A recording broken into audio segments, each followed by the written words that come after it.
Total, mesdames et messieurs, bonjour. C'est un plaisir d'être parmi vous aujourd'hui pour célébrer le lancement de la deuxième édition de Socotania. Je vais faire une présentation qui sera structurée en deux parties. Je vais tout d'abord parler rapidement du contexte qui a mené à la genèse de l'initiative Socotania et de sa réalisation. Ensuite, je parlerai des caractéristiques et des nouveautés qu'on apporte dans cette deuxième édition.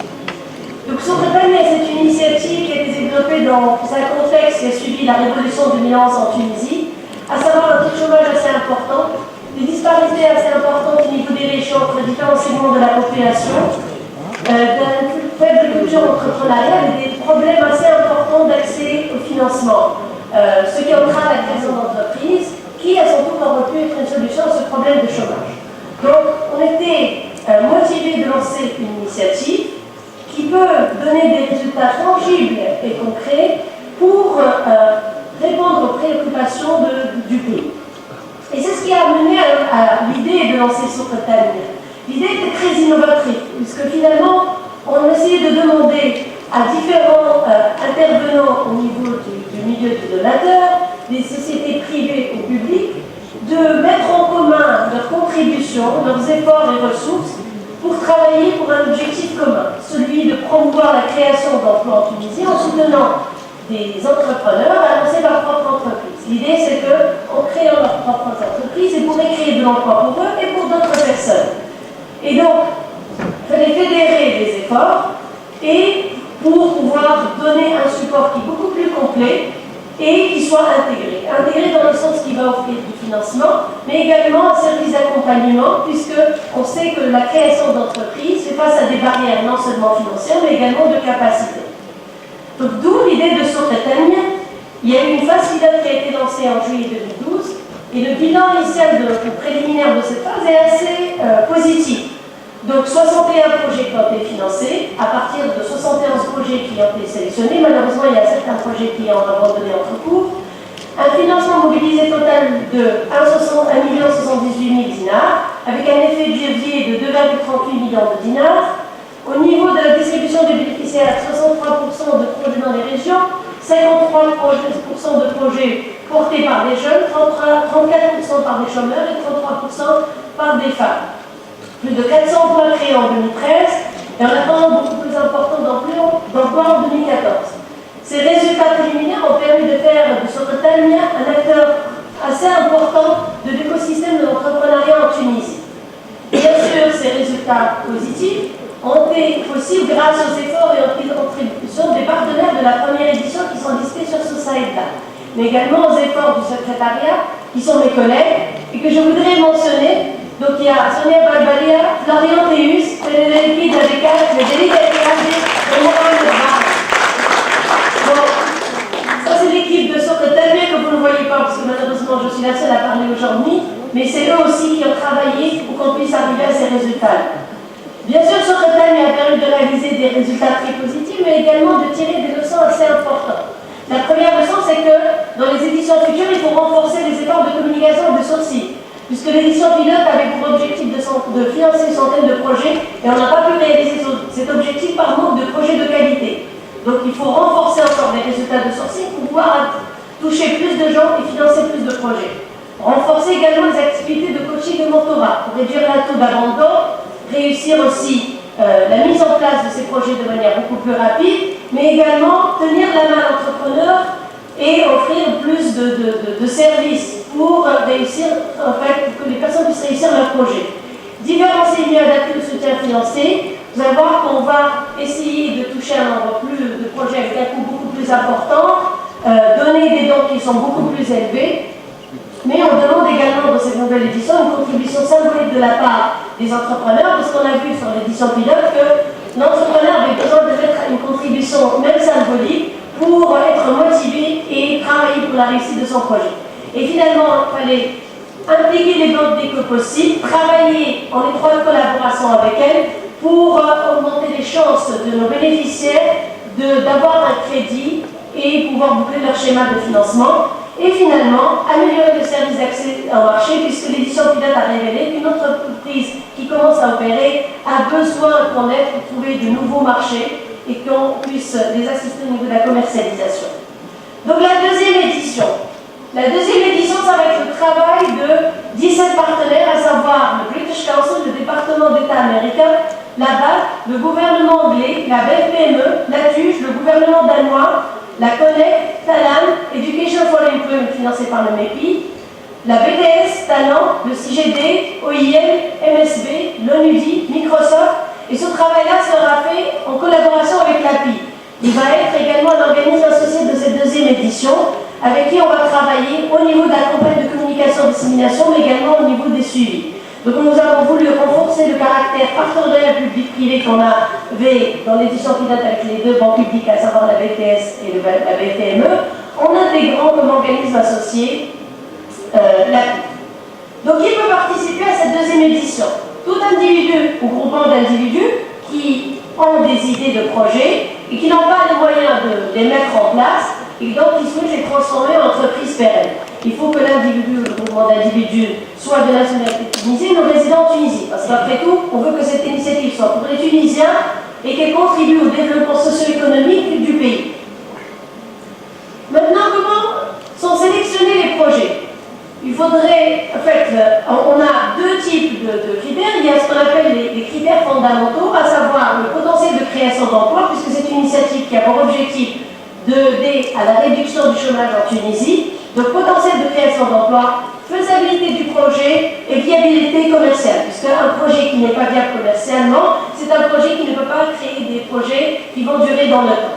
Ensuite, il y a un système de bonus. Pourquoi? Parce que l'initiative veut surtout être au service de ceux qui n'ont pas une voie, qui n'ont pas les moyens d'accéder à un financement selon le système classique. Donc il y a un système de bonus pour les jeunes, pour les femmes, les chômeurs, les populations défavorables, les régions défavorisées, les projets innovants et les projets qui ont un impact positif sur l'environnement. Le processus de sélection se fera de manière transparente et compétitive, sous le contrôle des différents partenaires que vous voyez sur scène. Donc, il se fera en 5 étapes. Donc, il y a une première sélection automatique qui se fera pour éliminer les candidats qui ne sont pas éligibles. Ensuite, une sélection qualitative qui sera essentiellement basée sur la qualité de l'idée du projet, mais également sur le degré de motivation de l'entrepreneur. Ensuite, une sélection sur jury où il y aura des entretiens avec les différents partenaires présélectionnés. Ces candidats présélectionnés vont rentrer dans une phase de renforcement de capacité, à la suite de laquelle il y aura une deuxième sélection sur jury, et finalement il y aura une sélection finale où on va annoncer les bénéficiaires de cette deuxième édition. Donc dans cette deuxième édition, il va y avoir un financement qui va être proportionnel au coût du projet. Donc pour les projets, il y a un coût entre 10 000 et 100 000 dinars. Il y aura un don qui sera égal à 50% du coût du projet avec un plafond de 35 000 dinars.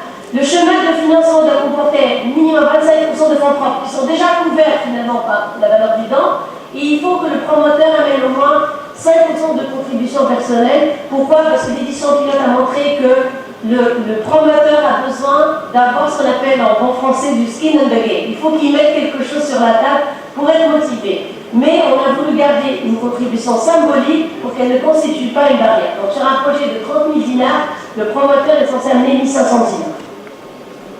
Pour les projets qui ont un coût entre 100 000 et 300 000 dinars, la valeur du don sera de 35% avec un plafond de 50 000 dinars. Donc vous voyez qu'on a étendu les coûts, la valeur totale du projet qui est admissible, avec un plafond qui est beaucoup plus important que l'année dernière. Il faut minimum de 40% de fonds propres et 5% de contribution minimum. Donc en plus du soutien financier, Soukhatani offre un soutien non financier. Pourquoi? Parce que les services d'accompagnement sont aussi importants que l'argent qu'on donne. Donc ce service d'accompagnement va se faire en 3 phases. Durant la phase de conception, c'est-à-dire le projet est encore au niveau de l'idée, on aura une formation de 5 semaines qui est destinée à aider l'entrepreneur à peaufiner son idée, rédiger son business plan, son plan d'affaires et à acquérir les compétences de base en gestion. Ensuite, l'entrepreneur passe à un système de coaching où il sera coaché par un professionnel pendant 6 mois. L'objectif de cette phase est de l'aider à finaliser son business plan, de déposer au niveau de la banque pour pouvoir avoir son crédit, mais également pour pouvoir monter juridiquement son entreprise et commencer à opérer. Une fois que l'entreprise commence à à opérer, qu'elle est capable de prendre des commandes, elle passe à un système de mentorat qui sera assuré par certains de nos partenaires. Et donc, chaque entreprise sera assignée à un mentor qui va travailler, qui sera du même secteur et qui va travailler, qui va servir de guide, un peu le père, en fait, comme ce qu'un père fait avec son enfant, pour le guider, le conseiller et lui permettre d'avancer, de développer son affaire. Ce service de mentorat aura une durée de 6 à 12 mois en fonction des besoins de l'entreprise. Et durant cette phase, l'entreprise ou le bénéficiaire aura aussi accès à un service d'expert en marketing et en commercialisation, parce qu'on a jugé sur l'édition pilote que c'est très important d'avoir ce soutien de commercialisation, plus un accès à la première plateforme B2B en Tunisie. Donc il y a un abonnement gratuit pour chaque bénéficiaire pour qu'il puisse aussi commercialiser ses produits, avoir une visibilité sur le web. Donc, pour pouvoir toucher le maximum de personnes et aller chercher le maximum de produits, de projets, nous avons mis en place toute une campagne de dissémination. C'est une campagne nationale qui va durer 2 mois, qui, dans le coup d'envoi, a lieu aujourd'hui. On est tous ensemble pour célébrer finalement le lancement de ce coup d'envoi, et qui va durer jusqu'au 30 juin à minuit. Donc, les candidatures sont admissibles d'aujourd'hui jusqu'au 30 juin à minuit. Donc la campagne de dissémination nationale a 2 objectifs. Le premier, c'est de promouvoir l'initiative, faire arriver l'information au fin fond de la Tunisie, à ceux qui n'ont pas forcément le moyen de l'avoir de manière à travers les sources normales. Mais également, on assure un service d'orientation et d'assistance tout au long du processus d'organisation. Il y a 25 associations, et là je tiens à les remercier, parce que ce sont des associations qui se sont portées volontaires pour nous aider. Ces associations vont s'organiser des événements dans tous les gouvernements de la Tunisie, qui vont travailler de manière bénévole et qui vont aussi offrir un service d'assistance. Ce travail-là sera fait en collaboration sous la coordination du British Council, mais également en collaboration avec le réseau des pépinières de l'API, qui vont eux-mêmes organiser des événements dans les 24 gouvernements de la Tunisie. Bien sûr, l'information sera également relayée à travers le réseau des scouts, qui a aussi une couverture nationale. En plus de ça, l'information sera relayée au niveau de nos partenaires qui ont une présence dans les régions, tels que la BTS, la BFPME, la Connect et le CGD, puis d'autres organismes collaborateurs. Donc il y a un plan d'action de la conférence d'aujourd'hui, le roadshow qui va être organisé par les associations partenaires, le réseau de l'API, plus le réseau des scouts. On a aussi recruté un centre d'appel avec 2 opérateurs qui seront disponibles 24 heures sur 24 pendant les 2 mois pour répondre aux questions et orienter les candidats potentiels aux différentes associations organismes qui peuvent leur soutenir un soutien. Pourquoi? Parce qu'il y a des personnes qui n'ont pas d'ordinateur ou qui ne savent pas lire et écrire, puisque Sourretel est ouverte à tout le monde, et donc on offrira un soutien pour que ces gens-là puissent aussi soumettre une candidature. Une campagne de SMS qui nous a été gracieusement offerte par Oulid Tunisie, un service d'emailing, et finalement on va utiliser les médias sociaux tels que Twitter et Facebook.